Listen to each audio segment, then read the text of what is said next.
já caminhando para o fim dessa série de mensagens, quando enfrentamos os problemas com a solução saudável, porque ao longo das últimas semanas nós vimos famílias que viviam uma disfuncionalidade. A família de Adão e Eva, né? Quando a minha casa vira um verdadeiro inferno, né? A família de Abraão, quando os papéis são negligenciados, são famílias disfuncionais. Quando a herança é destrutiva, e a gente viu a família de Jacó, né? Então, são todas famílias imperfeitas que vivenciaram dramas e que reagiram e replicaram posturas equivocadas. Mas a gente não poderia deixar de concluir essa série sem pensar na necessidade e como é a forma certa de se fazer. Será que existe alguma família na Bíblia que enfrentou os desafios, as questões, os problemas de maneira saudável? Será que existe? Para tanto, eu convido você a abrir sua Bíblia em Mateus capítulo 1, versículos de 18 a 25. Se você não tiver Bíblia, não tem problema, que o texto está todo projetado, mas se você tiver Bíblia, eu sempre digo, é uma boa prática a gente abrir a palavra de Deus. Foi assim o nascimento de Jesus Cristo. Maria, sua mãe, estava prometida em casamento a José, mas antes que se unissem, achou-se grávida pelo Espírito Santo.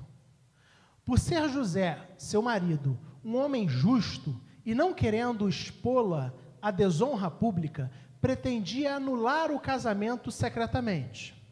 Mas depois de ter pensado nisso, apareceu-lhe um anjo em sonho e disse: José, filho de Davi, não tema receber Maria como sua esposa, pois o que nela foi gerado procede do Espírito Santo. Ela dará à luz um filho e você deverá dar-lhe o nome de Jesus, porque ele salvará o seu povo dos seus pecados. Tudo isso aconteceu para que se cumprisse o que o Senhor dissera pelo profeta. A virgem ficará grávida e dará à luz um filho, e o chamarão Emanuel, que significa Deus conosco.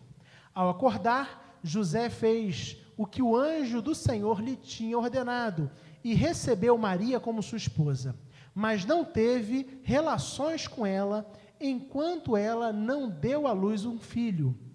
E ele lhe pôs o nome de Jesus. Então, o texto que nós lemos é exatamente a narrativa que vai anteceder o nascimento do nosso Senhor, do nosso Salvador, Jesus Cristo. E é interessante perceber que a família na qual Jesus nasceu, creio eu que é uma família escolhida a dedo. É uma família saudável. Por saudável, a gente não pode ler perfeita, porque certamente existiam problemas, certamente eles eram homens, né? Eles eram homens, eles eram seres humanos, eles não eram os homens, os dois não, né? Não era não, gente. Maria era Maria, e nasceu Maria, e morreu Maria. José era José desde o nascimento, nasceu José, cresceu José e morreu José. Então eles não eram homens, né? Eles eram seres humanos. Homem e mulher, mas imperfeitos, pecadores, como eu e você. Mas embora fossem seres humanos, pecadores, como nós somos, eles se revelam como uma família que lida com os desafios da maneira adequada. Para entender um pouquinho mais isso, a gente vai partilhar alguns aspectos do texto. O texto começa falando para a gente, você pode permanecer com a sua Bíblia aberta, sobre um casal de noivos, Maria e José. Mateus capítulo 1, versículo 18, começa exatamente assim, falando a respeito do nascimento de Jesus. Foi assim o nascimento de Jesus. Maria, sua mãe, estava prometida em casamento a José. Então, o prometido em casamento é a figura de um noivado. Então, Maria e José eram noivos. Mas algo acontece no meio dessa história. No meio do noivado, Maria já prometida em casamento, o texto nos revela que a noiva fica grávida, e eu estou colocando entre aspas, antes da hora. Versículo 18 fala que Maria engravida. Mas o grande diferencial é porque a forma com que Maria engravida é uma forma única, é uma forma sobrenatural, Maria não engravida de José, seu noivo, porque eles tivessem mantido relacionamento sexual antes do casamento. Não, o que o texto fala é que Maria estava prometida, mas o casamento ainda não estava consumado. Então, só para a gente entender um pouquinho essa dinâmica, né? Para a gente, ainda nos nossos tempos, por mais que a gente esteja vivendo um momento de banalização dos compromissos, ainda no nosso tempo, ser noivo de alguém é um compromisso sério. Todo mundo concorda com isso? Ou sou só eu que penso as coisas? Ser noivo de alguém é um compromisso sério. Quando alguém vira e fala assim, não, eu sou noivo da Aline, quando eu me apresento, não, ela é minha noiva, as pessoas já entendem automaticamente o quê? Estão planejando o casamento. Já decidiram que vão viver juntos, já decidiram que vão partilhar a vida, eles noivaram para poder planejar os detalhes da cerimônia, né? Marcar data, ver igreja, se tiver festa, vai ver festa, se não tiver festa, não vê festa, se for entrar de vestido, vai ter que ver o vestido. Quem já casou sabe como é que é essa história toda envolvida por trás dessas coisas, né? Uma verdadeira saga. Nos tempos do Novo Testamento não era muito diferente, na verdade era ainda mais sério. O noivo, a noiva, o compromisso noivado era muito análogo ao compromisso do próprio casamento. Tanto é que quando a gente olha para o texto, por vezes, José é chamado de marido e não de noivo. Percebam o texto, versículo 19. Por ser José seu marido, justo, né? Mais à frente, versículo 20, na segunda parte, José, filho de Davi, não tema receber Maria como sua esposa. Então, assim, o noivado já denotava um tipo de comprometimento onde eles já tinham subido um compromisso formal e eles ainda não tinham realizado as bodas. E o que eram as bodas? Era a entrega da noiva para o noivo, quando eles passariam a morar juntos. E ali era celebrado a festa de casamento, tinha a celebração de casamento. Mas o compromisso do noivado era um compromisso muito sério. Eu olhando alguns comentários, alguns comentaristas apontam até para o fato de que quando uma noiva perdia o seu noivo, né, o noivo falecia durante o período de noivado, ela era chamada de viúva. Era tão sério, mas tão sério, que a infidelidade necessariamente apontava para a necessidade ou para a realidade do divórcio. Então pensa que coisa doida, os caras nem casaram, mas o compromisso noivado já era um compromisso tão sério, que caso houvesse infidelidade, já existia a possibilidade do divórcio. Tanto é que no versículo 19, o texto caminha nessa direção. E aí existe um elemento que é interessante para a gente pensar, né? José noivo, ele se pega agora com esse problemão. Eu creio, eu não vou perguntar aqui, mas possivelmente tenhamos pessoas aqui que tenham engravidado antes do relacionamento conjugal. Não estou falando que isso é certo, mas estou falando que isso é algo que a gente vê acontecendo na nossa sociedade. A gravidez antes do casamento traz desafios? Inúmeros desafios. Dentre eles, você vai começar a vida de uma maneira desestruturada, vai ter que queimar uma série de etapas, além de ser pecado, né? Isso. Mas traz uma série de desafios. Agora, você imagina isso nos tempos de Jesus.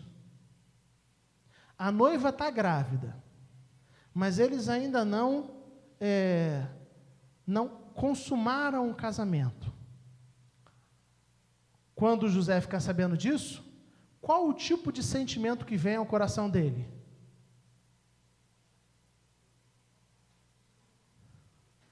Ela foi infiel.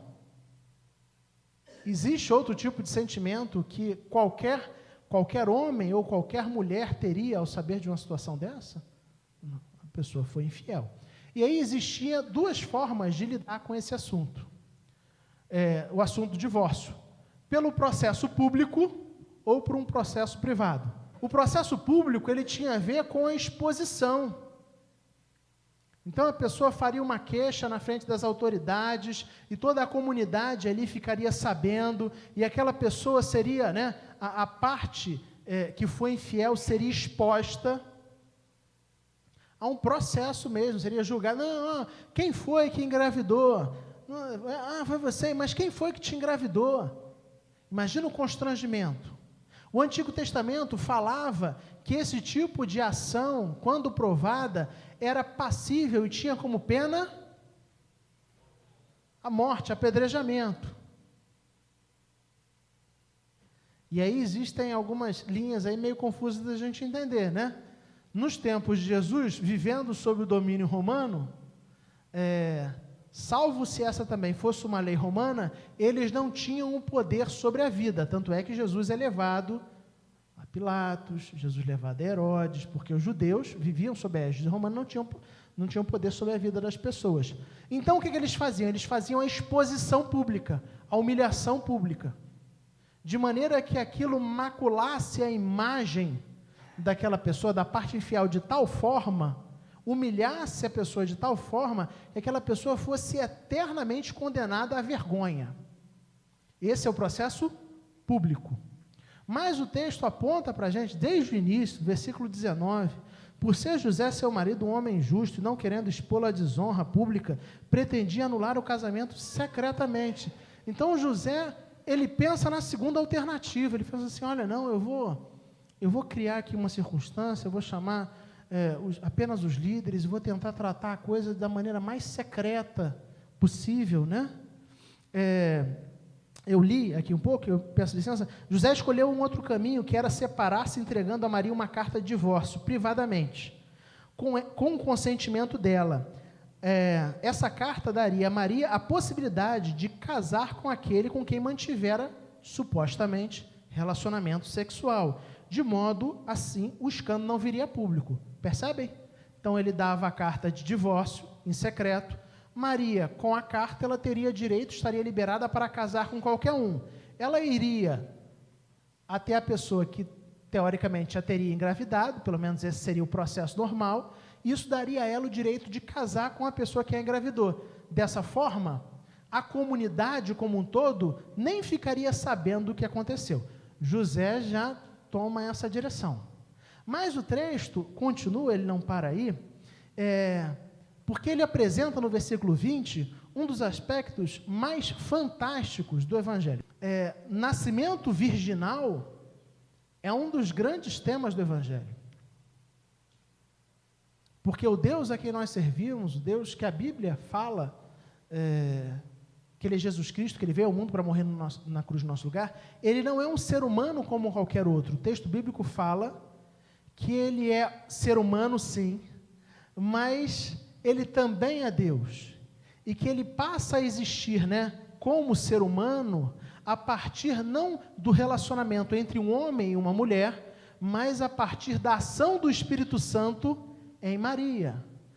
Como entender isso? Não tem como. É fé. Quando a gente fala de nascimento virginal, a gente está falando de um elemento de fé. E embora a gente viva num momento, no mundo pós-moderno, né, onde as pessoas ouçam sobre um assunto e falem, não, nascimento virginal, isso é uma história muito difícil de engolir, né? Em pleno 2018, vocês acreditaram nessa história de que a Virgem ficou grávida, que foi o Espírito Santo, vocês são tudo um monte de trouxa, né? É isso que a Bíblia aponta para a gente, e é nisso que cremos. E o versículo 20 fala de um anjo que vai conversar com José e fala assim, José, calma aí, não se precipite, não tome esse tipo de atitude, não abandone Maria, não se incomode de casar com ela, porque o que tem nela, né, o filho que foi nela gerado, foi gerado pelo Espírito Santo. Mas o texto conclui, e eu já vou começar a amarrar algumas pontas, falando que o menino seria filho de José e de Maria. E eu conversava hoje de manhã com a Aline, é interessante o quanto José é injustiçado, né? Principalmente dentro do meio do catolicismo, a figura de Maria, até de uma forma que a gente não concorda, recebe um peso super significativo, como a mãe de Jesus. Mas o texto aponta que Jesus não era filho apenas de Maria, Jesus era filho de José também. Porque José recebe todos os direitos de pai. O versículo 21, alguém lê aí para a gente em voz alta, aquela voz imponente, garbosa.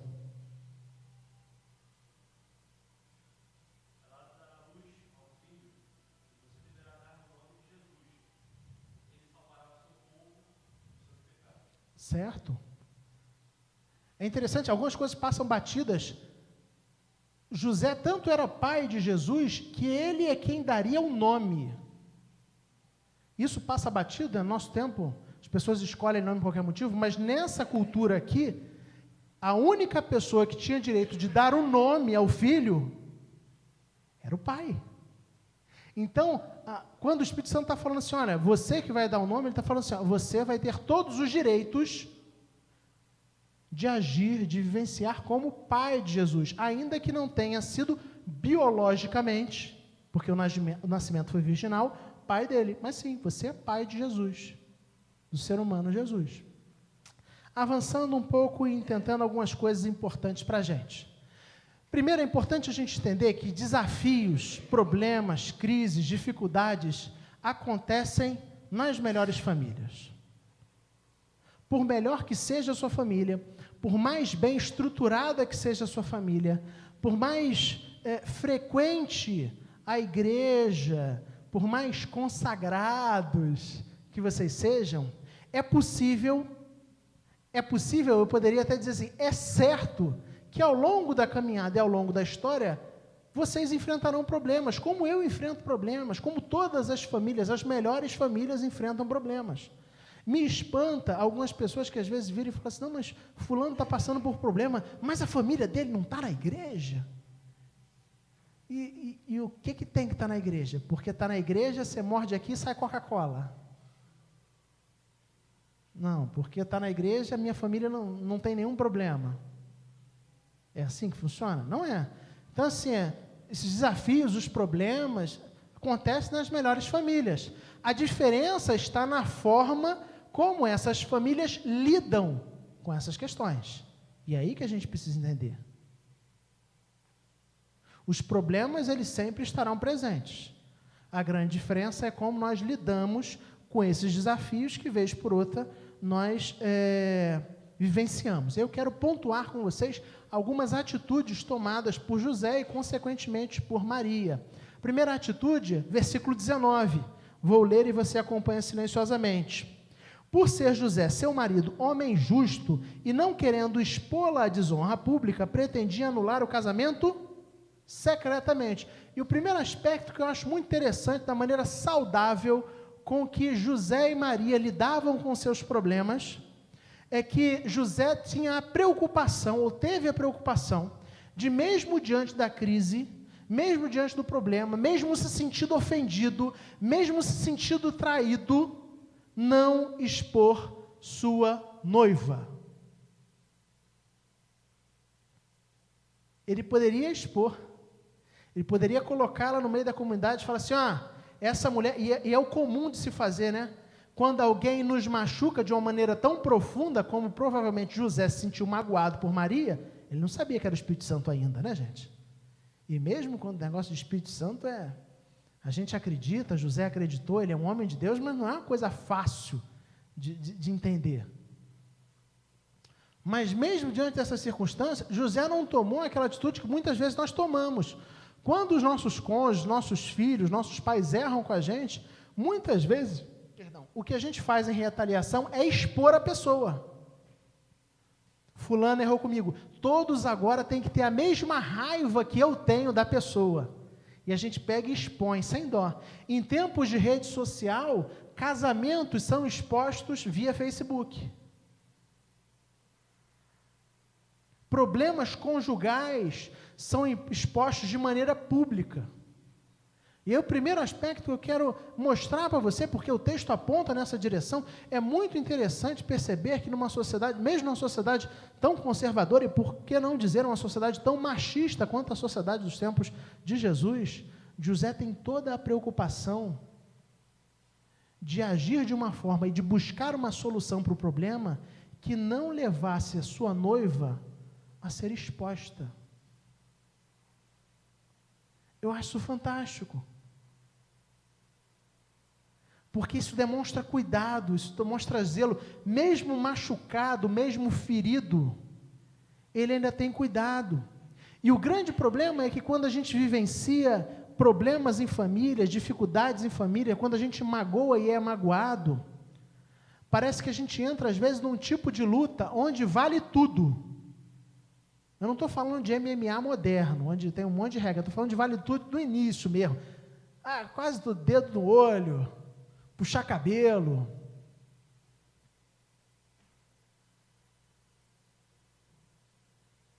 E aí José está apontando assim, mesmo nos tempos de crise, não vale tudo. Tenham cuidado de preservar as pessoas da sua casa. Tenham cuidado de preservar a sua família. Não exponha as pessoas desnecessariamente. Não as coloque na fogueira. Então é um cuidado bem interessante. Então cuidado com isso, esse excesso de exposição. Para quem, às vezes a gente tem problemas em casa e a gente quer falar, fala para A, para B, para C, selecione a dedo. Eu não estou falando para você não falar, mas escolha a dedo as pessoas com quem você abre o seu coração. Pessoas com as quais você abre questões da sua família. Porque ao fazê-lo, a gente acaba expondo. Sabe como e percebam, nem todo mundo tem condições de receber aquilo que você vai falar.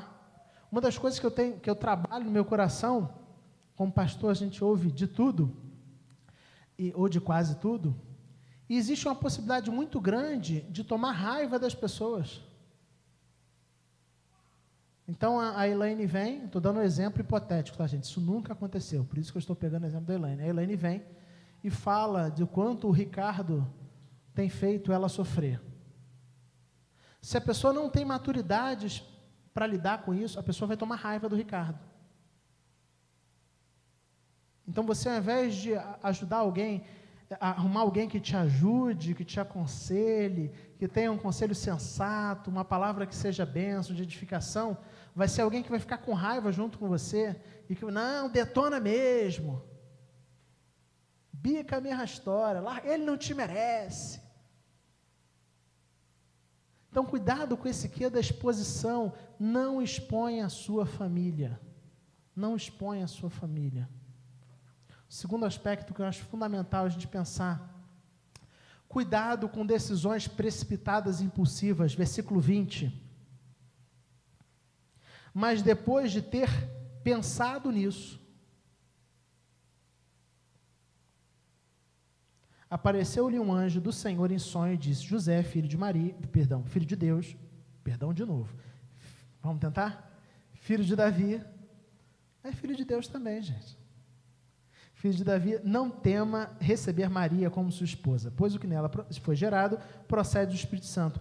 Eu acho muito legal o início do versículo, né? José pensa, cara, eu fui traído, porque esse é o sentimento que José tinha no coração, fui traído, minha noiva me traiu. Ela engravidou, eu estou envergonhado, porque é uma vergonha, né? Eu estou envergonhado, mas eu vou buscar uma forma de cancelar o casamento, de pedir o divórcio, de uma maneira que preserve ela. Mas ele não sai dali já cheio de coisas para fazer, não.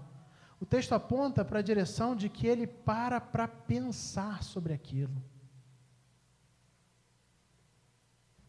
Cuidado com decisões precipitadas. Cuidado com a impulsividade. A gente discute, às vezes o sangue ferve. E a gente faz um monte de burrada quando o sangue ferveu. A gente fala coisa que não deveria fazer, tem atitudes que não deveria ter. E às vezes comete erros que são, por que não dizer, irreparáveis. Então cuidado com essa atitude, essas atitudes impensadas, do sair pela porta, não, eu estou saindo daqui. Calma. Deixa a poeira baixar, pensa, avalia, ora. A nossa tendência de ser precipitado, de ser impulsivo, ela é muito marcada, isso é um traço de caráter, mas isso também é muito claro numa sociedade como a nossa, que busca o prazer sempre, instantâneo. E aí o cara briga com a mulher, não, essa mulher não me dá valor, eu estou saindo daqui. Aí ele pega, sai, nem teve tempo de pensar ainda, mas ele entra no ônibus e uma lá deu valor. Aí lascou-se. Então, cuidado com a impulsividade. Essa lógica de ser precipitado, de ser impulsivo, ela é muito ruim. Boas decisões não são tomadas no calor do momento. Boas decisões são pensadas, são avaliadas, são fruto de oração, são tomadas a partir do momento onde a gente ouve gente mais madura, gente que já passou pelas circunstâncias que a gente já passou, gente que a gente tem como referência na nossa vida, entende? Não, fulano é uma referência, fulano já tem mais tempo de caminhada, tem mais tempo de estrada, vou conversar. Uma das queixas que todo pastor tem, eu lembro que o pastor Fábio, filho presbiteriano, sempre fala isso para mim. E ele falava sempre isso no conselho. Pouquíssimos, para não dizer nenhum, pouquíssimos casais procuram ajuda pastoral no momento da crise. Normalmente, quando procuram ajuda da liderança da igreja, é para informar. Olha, saí de casa. Pouquíssimos. A gente é precipitado, né? Quer tomar logo as decisões, quer tomar atitudes. Então, cuidado com essas decisões precipitadas. José é aquele que traça um plano sensato, mas ainda assim ele não acolheu aquilo. Ele foi pensar um pouco mais. E ao pensar um pouco mais, até mesmo, correndo o risco de falar um absurdo aqui, mas eu sei que Deus pode falar em qualquer momento, deu tempo para Deus falar com ele. É verdade que Deus fala a tempo e a fora de tempo, tá? Eu acredito nisso. Mas percebam que o tempo que passou foi também tempo oportuno para que Deus falasse com ele, trouxesse algumas situações ao coração dele. Eu sinto que às vezes a nossa necessidade de agir por impulso, ela é tão presente, nós somos tão precipitados, que a gente não deixa algumas coisas amadurecerem no nosso coração. E quando são decisões relativas à família, elas precisam amadurecer. E o que é amadurecer? É a gente pensar nos prós e nos contras. É a gente deixar o sangue baixar. É a gente conversar com gente sensata. Aquilo precisa estar amadurecido, precisa ser mais bem digerido, mais bem trabalhado. Toma cuidado com essa primeira... vou sair os rompantes, né? Tapa na mesa, cata a sua chave, sai. Cuidado com esse negócio. Cuidado com decisões precipitadas. Mas já caminhando para uma direção que eu creio que seja a direção fundamental, que resume muito bem tudo aquilo que a gente tem visto ao longo dessa série de mensagens. Vamos juntos? Precisamos viver a família como projeto de Deus.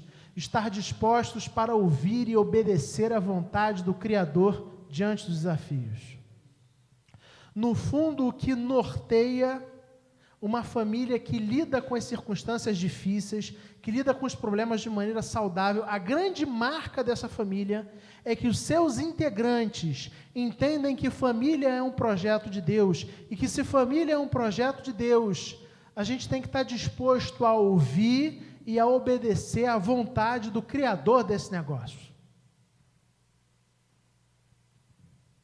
A gente precisa abrir o nosso coração para ouvir a vontade de Deus. A gente precisa se dispor, e é exatamente isso que o texto fala, porque o versículo 20, né? Mas depois de ter pensado nisso, apareceu-lhe um anjo em sonho e disse: José, filho de Davi, não tema receber Maria como sua esposa, pois o que nela foi gerado procede do Espírito Santo. Versículo 21, ela dará à luz um filho e você deverá dar o nome de Jesus, porque ele salvará o seu povo dos seus pecados. Versículo 22, tudo isso aconteceu para que se cumprisse o que o Senhor dissera pelo profeta. 23, a virgem ficará grávida e dará à luz um filho e o chamarão Emanuel, que significa Deus conosco. E aí percebam o que vai acontecer no versículo 24. Ao acordar, José fez o que o anjo do Senhor lhe tinha ordenado. E recebeu Maria como sua esposa. Então José não apenas ouve o que Deus falou, a direção dada por Deus, mas ele dispõe o coração para obedecer. Ele estava decidido a sair de casa, ainda que de maneira... Sair de casa não, porque eles não viviam juntos, né? Mas a romper o relacionamento, ainda que de maneira a preservá-la. Mas a partir do momento onde ele ouve a voz de Deus apontando uma direção oposta, ele pensa fundo, não, calma aí. O plano que eu tenho pode até parecer um bom plano, mas não é o plano e não é a vontade do Criador. E eu sou chamado a viver a família como projeto de Deus, sob a ótica de ouvir e obedecer à vontade do Criador diante dos desafios. Talvez a pergunta que nós tenhamos que nos fazer é se de fato temos nos nossos problemas familiares, nas nossas dificuldades familiares, quem nós temos ouvido. Quem tem nos influenciado? Nos dramas conjugais, aonde nós buscamos conselhos. Isso é fácil. Revista contigo.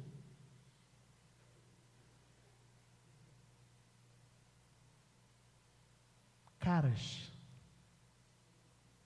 Blog de fuxico feminino. Blog masculino. Homem não é tanto de buscar em revistinha, né? Mas é os colegas do trabalho, é um negócio mais, né? A galera do futebol. São essas as referências? Então a gente precisa viver a família como um projeto de Deus. Desde o início. Esse era o problema de Adão e de Eva, lembra? A mudança de referência. Eles mudam a referência da palavra de Deus, não coma do fruto da árvore do bem e do mal, para a referência daquilo que eles ouviram da serpente, que muito agradou o coração deles. Não, Deus está falando isso aí, porque se vocês comerem, vocês vão ser como Ele. Vendo que o fruto era agradável, desejável para deles se obter conhecimento, comeram. Então, assim, a relativização da palavra de Deus, o não ter a palavra de Deus como referência para a vida familiar, começou o problema. Como é que a gente ajusta o problema e não vive de maneira disfuncional? A partir do momento onde a gente volta para a família tal qual ela foi criada no Éden. A família ela foi criada no Éden como projeto de Deus. Para ser vivida, os desafios para ser vividos, de maneira onde a gente esteja sempre disposto a ouvir e obedecer a direção dada para o Criador. Esse é o projeto. Esse é o propósito. Caminhando para o fim da nossa reflexão, vamos lá. Suas atitudes têm exposto ou protegido sua família? Precisa falar alto.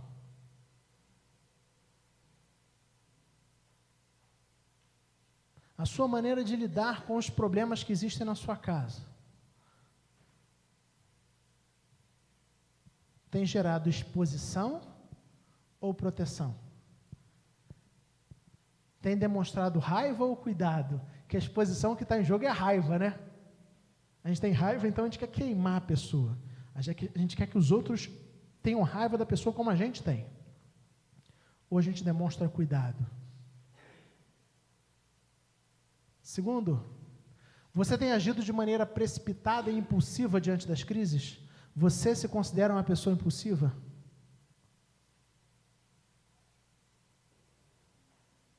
Em alguma escala, eu creio que todos nós temos certo nível de impulsividade. Mas se você é uma pessoa que tem um nível maior de impulsividade do que deveria ter, toma muito cuidado com isso. Muito cuidado. Porque a impulsividade nos leva a tomar atitudes que a gente não tomaria de cabeça tranquila. A precipitação nos leva a falar coisas que a gente não falaria em outras circunstâncias. E a destruir uma família que a gente diz que quer edificar. Você tem agido de maneira precipitada e impulsiva diante das crises? Essa é uma pergunta importante para cada um de nós. Mas a terceira pergunta que eu quero deixar para a nossa reflexão. Hoje eu quero deixar 3 perguntas. Não vou deixar um desafio prático, vou deixar a reflexão como desafio prático. Deus e sua palavra têm sido a referência de sua vida familiar? Não responde essa de bate-pronto não, tá? Não seja impulsivo ao responder essa pergunta. Avalie de fato as circunstâncias que você tem vivido dentro da sua casa. Eu não sei você, mas quando eu avalio de fato essa pergunta, eu percebo que em muitos momentos, em muitas circunstâncias, Deus e a sua palavra ainda não têm sido, em muitos casos, Deus e sua palavra não têm sido uma referência na minha vida familiar. E esse é o motivo pelo qual, não é que todos os sofrimentos sejam causados por isso, mas muitos dos sofrimentos que a gente vive em família estão apoiados nessa história. Se a gente não for impulsivo ao responder, parar para pensar, respirar fundo, a gente vai perceber que em muitos momentos nós não agimos de acordo com a verdade do Evangelho. E aí você talvez ainda esteja resistente a isso. Vamos para o ataque. Você tem facilidade de perdoar? Você tem facilidade de reconhecer seus erros? Sempre? Você é compreensivo? Você trata o seu cônjuge como você quer ser tratado por ele? Você se sente superior ao seu cônjuge? Se sente superior aos seus filhos? Você se sente superior aos seus pais? Aos seus irmãos? Vocês querem que eu continue? Vai virar um massacre. Percebem? Como a nossa afirmação de bate-pronto. Não, pastor, eu sou crente. Deus e sua palavra têm sido referência na minha vida. Mas aí você vai conversar com a pessoa. Não, eu não perdoo o meu irmão. Eu não falo com meu irmão há 5 anos porque eu não consigo tolerar o que ele fez para mim. Mas Deus não é referência da história? Então como é que você convive com esse negócio? Ah, mas aí não é bem assim. Não é bem assim como? Ou o Evangelho é referência, ou o Evangelho não é referência. É claro que existem algumas circunstâncias que não dependem da gente. Eu conheço. Circunstâncias que dependem dos outros. Mas existem muitas que dependem da gente. E muitas dessas vezes nós não agimos de acordo com a verdade do Evangelho. No fundo, uma das coisas que eu peço, compartilhando, abrindo o coração com vocês, uma das coisas que eu peço a Deus para mim é que Deus quebre o meu orgulho. Porque não existe nada mais nocivo para a vida familiar do que uma postura orgulhosa. De você achar que você sempre tem a razão e de que o outro está sempre errado. De que você é a pessoa que sabe, você é o detentor das luzes, e o outro é detentor das trevas, do errado. E esse perigo, talvez, eu não sei se é um perigo com o qual você convive, mas é um perigo que, no meu caso, ele ainda é muito mais presente por causa dessa suposta autoridade pastoral, né? Porque é um perigo, se eu não tomar conta, se eu não tomar cuidado, eu coloco diante das discussões, das coisas do relacionamento, é um perigo colocar a minha capa pastoral e falar assim, ô mulher, me respeita, eu sou teu pastor. E aí game over, né? Acabou o jogo, não é? Mas será que esse é o comportamento saudável? A gente se junta, a gente coloca num pedestal e fala assim, não, eu sei mais que você. Porque no fundo é o que está em jogo, né? Eu entendo mais do que você. A oração que eu tenho feito para mim. Não estou falando para você fazer essa oração para você, não. Mas, Senhor, me dá um coração mais humilde. Quebra meu coração, meu orgulho. Eu quero convidar, então, você, refletindo nessas 3 perguntas, a fechar seus olhos e orar. Suas atitudes têm exposto ou protegido sua família? Você tem agido de maneira precipitada e impulsiva diante das crises? E, por fim, Deus e sua palavra têm sido a referência da sua vida familiar? Vamos orar? Coloque sua vida diante de Deus.